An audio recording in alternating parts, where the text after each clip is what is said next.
যে কোনো প্রোডাক্ট আপনি বলবেন আপনাকে ইন্টারন্যাশনাল প্রাইসের সাথে ইন্টিগ্রেশন হতে হবে, otherwise you are not in business. You must. আমাদের গার্মেন্টস এর যে ভালো করার আরেকটা পেছনে কারণ হচ্ছে আমাদের কম্পিটিটিভনেস এর মধ্যে ইন্টারন্যাশনালি আমরা ইন্টিগ্রেট করতে পারছি, সেটা কোয়ালিটি বলেন, সেটা প্রাইস বলেন, টাইমলি ডেলিভারি বলেন। সুতরাং এই ফোনগুলোর ব্যাপারে আমি এটাকে ট্রেডেবল গুডস করে এটাকে ইন্টিগ্রেশনে নিয়ে যেতে হবে। ভ্যালুটা কিন্তু ওখানে ডিটারমিন হয়, প্রাইস ডিসকভারিটা হয় কিন্তু ওই জায়গায় গিয়ে। ইফ ইউ আর ইন্টিগ্রেটেড একদম প্রপার প্রাইস ডিসকভারি হবে, if you are not integrated price discovery হবে না। ডিস্টরশন গুলো চলতেই থাকবে, যে যার মতো করে লুটপাট করবে, সুযোগ নেবে।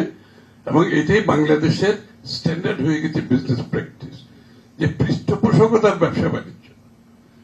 So this is one more example, আমি দুঃখের সাথে বলছি যে পৃষ্ঠপোষকতার যে ব্যবসা বাণিজ্য, এর মাধ্যমে বাংলাদেশ যে কিভাবে ক্ষতিগ্রস্ত হয়েছে বিগত দিনে, এর মধ্যে সাধারণ ব্যবসায়ীরা কিভাবে ডিপ্রাইভ হয়েছে, কনজিউমাররা কিভাবে ডিপ্রাইভ হয়েছে, এবং সবচেয়ে বড় কথা দেশের অর্থনীতি কিভাবে ধ্বংসের দিকে চলে গেছে। সুতরাং কোন পলিসি পৃষ্ঠপোষকতার মাধ্যমে যদি আপনি নিতে চান, ওই policy will not work. It will only work for যাদের জন্য আপনি পৃষ্ঠপোষকতা করছেন, তাদের ছাড়া এটা কারোর জন্য কাজ করবে না। সুতরাং এই জায়গাটাতে এটা ওপেন করতে হবে। এই সিদ্ধান্তটা খুবই সোজা। ওরাও রেজিস্ট্রেশন করবে, এরা যেভাবে রেজিস্ট্রেশন করছে ওরা রেজিস্ট্রেশন করবে। ওরা তো, আমার তো দরকার ফোনের নাম্বার ঠিক মতো আসছে কিনা, তাই না? আমার দরকার ডিউটি পে হচ্ছে কিনা, আর তো কিছু না। তো যে যদি একটা লোক যদি 500টাও যদি সে ইম্পোর্ট করে কেউ, সে রেজিস্ট্রেশন করাবে, অসুবিধা কি আছে? রেজিস্ট্রেশনের মাধ্যমে সেও তো একই ব্র্যাকেটে চলে আসছে, আর যারা ম্যানুফ্যাকচার করছে তারাও আসছে। তারা হলে যেটা হবে, এই যারা অ্যাসেম্বলিং করছে, সুযোগটা নিচ্ছে, তারাই কিন্তু যখন মনোপলি করে ফেলবে এটাকে, তারাই কিন্তু ইম্পোর্টটা কন্ট্রোল করবে, কারণ তারা ছাড়া কিন্তু আর কেউ টিকে থাকতে পারবে না। হ্যাঁ, সুতরাং এটা আরো বড় ক্ষতি। আপনি ওদিকে রেস্ট্রিকশন করে দিচ্ছেন ট্রেডটাকে, অন্যদিকে এই যারা উৎপাদনের কথা বলছে, যারা এখানে অ্যাসেম্বলিং করছে, তাদের জন্য আরেকটা নতুন উইন্ডো করে দিচ্ছে। অলরেডি ওরা 50% বেনিফিট পাচ্ছে। তারপর মনোপলির মাধ্যমে ইম্পোর্টটা যখন ওরা কন্ট্রোল করবেন, এই প্রায় এই যে দামগুলো আপনি বললেন, এই সেলফোনের দাম আরো বাড়বে, কিন্তু আরো বাড়বে। This is a dangerous approach. সুতরাং আমি মনে করি, আমি বেশি বক্তব্য রাখছি না, আমি মনে করি ইট ডিজার্ভস রিভিউ।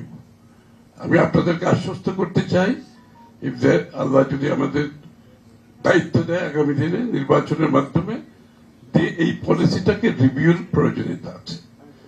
মোস্ট ডেফিনেটলি আমরা এটাকে রিভিউ করব। আমরা স্টেক হোল্ডারদের সাথে কথা বলবো। স্টেক হোল্ডার বলতে আমি মিন অল স্টেক হোল্ডার, আমি যাদের কথা বললাম সকলের সাথে কথা বলবো। কথা বলার পরিপ্রেক্ষিতে যে নীতিমালা প্রয়োজন হবে, নীতিমালা পরিবর্তন করা হবে। এটা ক্লিয়ারলি আমি মেসেজটা দিচ্ছি। এই কারণে আরো কিছু কিছু এরিয়াতে, যেগুলো সাকি একটু মেনশন করেছে, আরো কিছু কিছু এরিয়াতে যে এই ধরনের নীতিমালাগুলো হয়েছে, যেগুলো দেশের স্বার্থের পরিপন্থী এবং ফ্রি মুক্তবাজার অর্থনীতির পরিপন্থী। আপনি একদিকে মুক্তবাজার কথা বলবেন, আবার সরকার নিয়ন্ত্রিত বাজার সৃষ্টি করবেন, পৃষ্ঠপোষকতার মাধ্যমে কিছু লোকজনকে সুযোগ সুবিধা দেবেন, সেটা মুক্তবাজার অর্থনীতি হতে পারে না। মুক্তবাজার অর্থনীতির জন্য সকলের জন্য লেভেল প্লেইং ফিল্ড থাকতে হবে, সকলে যাতে সমানভাবে সুযোগ দিতে পারে। এই জন্য বিএনপির স্লোগান হচ্ছে, অর্থনৈতিক স্লোগান হচ্ছে democratisation of the economy, not just political democratisation, economic democratisation কথা আমাদের নেক্সট স্লোগান এখন। যে ডেমোক্রেটাইজেশন অর্থ হতে গণতন্ত্রায়নের, অর্থনীতিকে গণতন্ত্রায়নের মাধ্যমে প্রত্যেকটি নাগরিক, শুধু ব্যবসায়ী না, প্রত্যেকটি নাগরিকের দেশের অর্থনীতি উন্নয়নে সমান সুযোগ দিতে হবে। তারা যাতে পার্টিসিপেট করতে পারে, তারা যাতে সম্পৃক্ত হতে পারে। কারণ এতদিন এই লোকগুলো কিন্তু সেই সুযোগ থেকে বঞ্চিত হয়েছে।